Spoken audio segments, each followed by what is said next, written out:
ഓം നമോ ഭഗവതേ സായീശ്വരായ. ശ്രീ സത്യസായി ഭാഗവതം. ശ്രീ വിരജാനന്ദ മഹാരാജ് ഉന്നത സന്യാസ പാരമ്പര്യമുള്ള സമ്പ്രദായത്തിലെ മഹാപണ്ഡിതനും തപസ്വിയുമായിരുന്നു ശ്രീ വിരജാനന്ദ മഹാരാജ്. ഗംഗാതീരത്ത് ആശ്രമം സ്ഥാപിച്ച് അദ്ദേഹം കഠിന തപസ്സിൽ മുഴുകി 108 വർഷം ജീവിച്ചിരുന്നു. ധാരാളം ശിഷ്യസമ്പത്തും അദ്ദേഹത്തിനുണ്ടായിരുന്നു. 25 വർഷം മുമ്പ് ഭഗവാൻ ബാബയുടെ തിരു അവതാരത്തെക്കുറിച്ച് അറിയുകയും പർത്തിയിൽ ശിഷ്യഗണങ്ങൾക്കൊപ്പം ദർശനത്തിലെത്തുകയും ചെയ്തു. 1970 20 ദിവസം പർത്തിയിൽ താമസിച്ചു. ഭഗവാന്റെ മഹിമകൾ പലതും കണ്ടു. പക്ഷേ ഒരിക്കൽ പോലും ഭഗവാൻ ആ മഹായോഗിയോട് സംസാരിച്ചില്ല, നോക്കുക പോലും ചെയ്തില്ല. വിരജാനന്ദയ്ക്ക് മടുപ്പ് തോന്നി. അദ്ദേഹം ചിന്തിച്ചു, ഈ സ്വാമി വിദേശികൾക്കും ധനികർക്കും വേണ്ടി വന്നയാൾ. പ്രേമസ്വരൂപാവതാരം എന്ന് പറയുന്ന ഒരാൾക്ക് പണക്കാരനും പാവപ്പെട്ടവനും എന്ന് വേർതിരിവുണ്ടോ? 20 ദിവസമായി ഞങ്ങൾ ഇവിടെ ഇരിക്കുന്നു.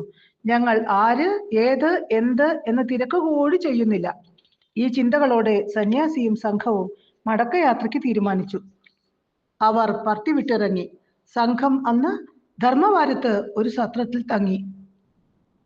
രാത്രി വിരജാനന്ദയുടെ മുറിയിൽ ഒരു സേവാദൾ എത്തിയിട്ട് പറഞ്ഞു, സ്വാമി, ഞാൻ ഭഗവാൻ സത്യസായി ബാബ പറഞ്ഞിട്ട് വന്നതാണ്. എന്നോടൊപ്പം അങ്ങ് പ്രശാന്തി നിലയത്തിലേക്ക് വരിക. ദയവായി യാത്രയ്ക്ക് ഒരുങ്ങൂ.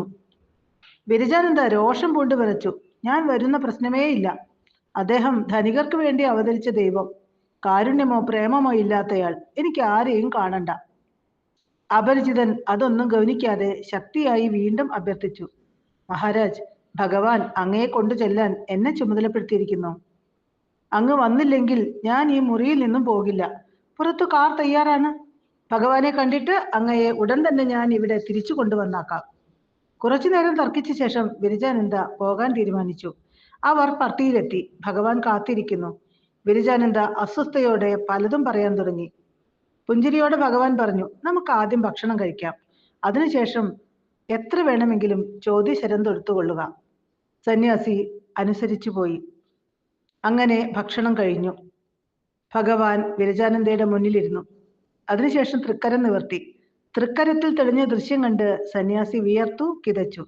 ഗംഗാതീരത്തെ തന്റെ ആശ്രമവും ശിഷ്യഗണങ്ങളും ചലച്ചിത്രത്തിലേതുപോലെ ഭഗവാന്റെ തൃക്കരത്തിൽ ദൃശ്യമായി.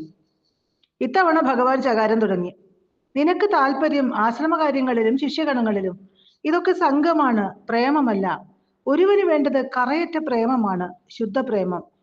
സ്വന്തം വീട്ടിലെ 6-7 അംഗങ്ങളെ ഉപേക്ഷിച്ചിട്ട് 5000-ഓ 6000-ഓ വരുന്ന സംഘത്തെ ഉണ്ടാക്കുക. ഇത് എന്ത് സന്യാസം? കൊച്ചു കുടുംബത്തിന് പകരം വലിയ കുടുംബം. ഇതോ പ്രേമം? ഇതോ ത്യാഗം? ഒരു ചെറിയ വീടിന് പകരം ആശ്രമം എന്ന പേരിൽ കൂറ്റനെടുപ്പുകൾ പണിതുയർത്തുക. ഇതാണോ തപസ്? ആത്മസാക്ഷാത്കാരത്തിന് വേണ്ടി യത്നിക്കുന്നതിന് പകരം ശിഷ്യന്മാരെ ഓർത്ത് പരിഭ്രമിക്കുക. ഇതോ പ്രേമം? ഈശ്വരനോടുള്ള കറയറ്റ ഭക്തിയാണ് പ്രേമം. നീ നേടേണ്ടത് നേടിയോ? ഭഗവാന്റെ ചോദ്യശരങ്ങൾക്ക് മുന്നിൽ കൂപ്പുകൈയോടെ വിരജാനന്ദ നിന്നു. പിന്നീട് അദ്ദേഹം ഭഗവാനെ നമസ്കരിച്ചു. ഒരു നിമിഷം ഭഗവാന്റെ കൽപ്പന ഉയർന്നു കേട്ടു. വിരജാനന്ദ നിമിഷനേരം മിഴികളടച്ചു. ഉടൻ കണ്ണു തുറന്നു. ഹാവൂ, അദ്ദേഹത്തിന് വല്ലാതായി. ഇപ്പോൾ അദ്ദേഹം നിൽക്കുന്നത് ധർമ്മവാരത്ത്. ഞാൻ ബാബയുടെ മുറിയിൽ നിന്ന് പുറത്തിറങ്ങിയത് പോലുമില്ല. ഒരടി വെച്ചു പോലുമില്ല. ഇതെങ്ങനെ സംഭവിച്ചു? അതിന്റെ ഉത്തരം അദ്ദേഹത്തിന്റെ ഹൃദയം അരുളി. ഭഗവാൻ ബാബ പരബ്രഹ്മസ്വരൂപം തന്നെ. കാശിയിലെത്തിയ വിരജാനന്ദ ശിഷ്യഗണങ്ങളെ വിളിച്ചു പറഞ്ഞു, അജ്ഞത മൂലം ഞാൻ ഒരു ഗുരു എന്ന് ഇത്ര കാലം സ്വയം കരുതി. മഹാഭാഗ്യം.